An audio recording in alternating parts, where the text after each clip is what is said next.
ముద్రగడ పద్మనాభం ప్రజాశాంతి పార్టీలోకి ఆహ్వానిస్తున్నాం. కాపుల మీద గౌరవం ఉంటే కాపు నాయకులందరూ ప్రజాశాంతి పార్టీలో ఎందుకు చేరుతున్నారు? ఈ రెండు పార్టీలో ఉన్న కాపులందరూ బయటికి రండి. అంబేద్కర్ ఆశయాలు నెరవేర్చండి. పూలే ఆశయాలు నెరవేర్చండి. మనం బీసీ, ఎస్సీ, ఎస్టీ, క్రిస్టియన్, ముస్లిం 90% ఉన్నాం, 86% కంటే పైన. ఏ 2 కులాలే 2 కుటుంబాలనే ఏలాలి? నేను మీ కొరకు వచ్చా, దేవుడు పంపగా.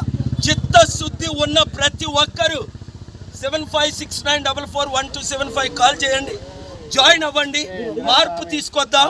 ప్రతి కుటుంబానికి ఉన్న 5 కోట్ల అప్పు తీర్చుతాను, అభివృద్ధి చేస్తాను, మీ కన్నీరు తుడుస్తాను. అందరికీ అన్ని విధాలు ఉచిత విద్య, ఉచిత వైద్యం, రైతులకు. స్టీల్ ప్లాంట్ ఎవరు ఆపారు? ఫిబ్రవరి 28ని ఇదే హైకోర్టులో నేను ఆర్గ్యూ చేసి ఆపడం జరిగింది. కొనకుంట